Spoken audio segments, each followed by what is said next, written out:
चाहूंगा कि इन चीजों को सुना जाए और इनको लागू करने का प्रयास किया जाए। जय श्री राम। बहुत सुंदर बात आपने कही। तो मेरे ख्याल से अपने कहते हैं ना कि घर आए नाग ना पूजे बामी पूजन जाए। तो हम चूंकि मध्य प्रदेश में निवास करते हैं तो हमारा पहला आग्रह जो है मोहन यादव जी, माननीय मोहन यादव जी से, माननीय मुख्यमंत्री जी से होना चाहिए कि हम उनके ऊपर धन की वर्षा भी कर देंगे और अपने देश के लोगों को टैक्स फ्री भी कर देंगे और किसानों की आमदनी 5 गुना करते हुए भारत के नागरिकों को ऑटो इम्यून डिसीज और कैंसर जैसी घातक बीमारियों से भी मुक्त कर देंगे। क्योंकि मेरा ऐसा मानना है कि कैंसर एक बीमारी नहीं है। देखिए, ऑटो इम्यून डिसीज भी एक डिसीज नहीं है। क्यों? क्योंकि आपके बॉडी में जो इम्यूनिटी दी गई है वो रोग से लड़ने की क्षमता है। ये हमारे डीएनए में, ये हमारे सिस्टम की इम्यूनिटी का जो है ना एक इंपॉर्टेंट हिस्सा है। हमने उसके ऊपर इतने रासायनिक विषयों को जो है ना थोप दिया है कि उसने प्रतिकार करते हुए कहा कि अब हम जो है ना आपको सबक सिखाएंगे।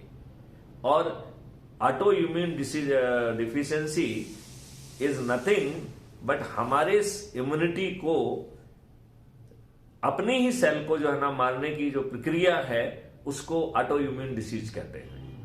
तो ये कितनी विडंबना की बात है कि हमारी ही इम्यूनिटी हमारी सेल को नहीं पहचान रही है और हमारी ही सेल जो बहुत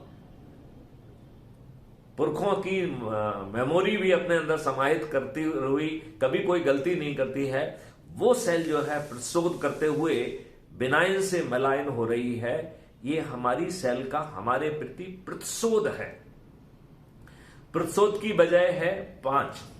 पहली वजह है जो हम रासायनिक फर्टिलाइजर और पेस्टिसाइड का यूज कर रहे हैं वो। दूसरा कारण है जो हम हार्मफुल जो है ऑक्सीटोसिन नामक पिट्यूटरी ग्लैंड्स हार्मोन्स को जो है ना अपने भैंसों, बकरियों में, मुर्गियों में, फलों में और सब्जियों में दे रहे हैं। वो दूसरा बड़ा कैंसर और ऑटो इम्यून डिसीज का कारण है। तीसरा, हम केवल 16 करोड़ लीटर दूध पैदा कर रहे हैं और 65 करोड़ लीटर दूध प्रतिदिन इस देश में कंज्यूम हो रहा है। इसका मतलब है लगभग 50 करोड़ लीटर दूध प्रतिदिन टैंकरों में यूरिया जैसे घातक पदार्थों से बनाया जा रहा है, जो कैंसर का बहुत बड़ा कारण है। और एक चौथा, उतना बड़ा कारण तो नहीं लेकिन छोटा कारण है कि जो आपको एलोपैथिक मेडिसिन मॉलिक्यूल्स दिए जा रहे हैं, इवन जो आप आर्टिफिशियली मेड विटामिन या प्रोटीन्स खा रहे हैं, इनमें से कोई भी चीज आपके शरीर के लिए सेफ नहीं है। यदि हम जो है अपने आप को जो है नेचर से अलाइन कर लेंगे, यदि हम योगा, मेडिटेशन, आयुर्वेदा और उन सब पद्धतियों के साथ साथ एलोपैथी को केवल as a science of emergency use करें, तो इस देश को से हम बीमारियों को विलुप्त कर सकते हैं, कैंसर को विलुप्त कर सकते हैं और ऑटो इम्यून डिसीज को विलुप्त कर सकते हैं। यदि हमने इस बारे में सकारात्मक प्रयास नहीं किए तो मेरा प्रेडिक्शन है 2029 तक इस देश की 66% जनता कैंसर या ऑटो इम्यून डिसीज से पीड़ित होगी।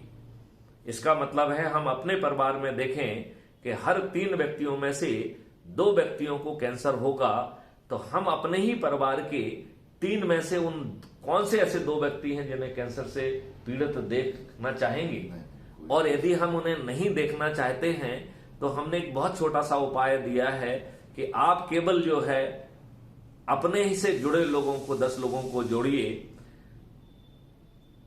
वो आप स्वयं को जोड़िए, अपने परिवार के लोगों को जोड़िए, अपने रिश्तेदारों को जोड़िए, अपने मित्रों को जोड़िए, पड़ोसियों को जोड़िए, आसपास के युवा साथियों को जोड़िए, आसपास के वरिष्ठ नागरिकों को जोड़िए। जिन संगठनों से आप जुड़े हैं उन संगठनों को, लोगों को जोड़िए। और ये काम आपको मात्र 9 दिन करना है। 10वें दिन आप 100 करोड़ होंगे। जब ये 100 करोड़ लोग छत पर चढ़कर थाली बजाकर दीपक जला के माननीय नरेंद्र मोदी जी से प्रार्थना करेंगे तो इस प्रार्थना को माननीय नरेंद्र मोदी जी भी नजरअंदाज करने की स्थिति में नहीं होंगे। अब आप बताइए, इस पूरी प्रक्रिया में क्या हमने आपके सोच या चिंतन को बदला? क्या आप जो कुछ भी कर रहे हैं उसमें किसी भी चीज को मॉडिफाई किया? क्या यदि आप किसी भी दल के अंधभक्त बने रहे, गुलाम बने रहे हैं, दरी बिछाते रहे हैं, क्या हमने आपको बदला? तो आप जैसे हैं वैसे बने रहिए। केवल ये जोड़ने की प्रक्रिया करके यदि आप छत पर चढ़कर थाली बजाकर दीपक जलाकर माननीय नरेंद्र मोदी जी से प्रार्थना करेंगे तो माननीय नरेंद्र मोदी जी उस बात को सुनेंगे भी और सुनने के लिए विवश भी होंगे। और वो यदि 21 टास्क फोर्स बना देंगे तो मैं गारंटी लेता हूं कि चंद महीनों में उसका अंकुरण जो है पब्लिक देख भी पाएगी और महसूस कर पाएगी, जिसका सीधा लाभ माननीय नरेंद्र मोदी जी को मिलेगा। 303 सीटों की जगह वो पूरी 543 सीटें जीत पाएंगे और राहुल गांधी समेत सभी राजनीतिक पार्टियों के सभी राजनेता हार जाएंगे। मेरे ख्याल से गेन बहुत बड़ा है। सारंश जी ने ऑलरेडी माननीय नरेंद्र मोदी जी से अपील की है, माननीय अमित शाह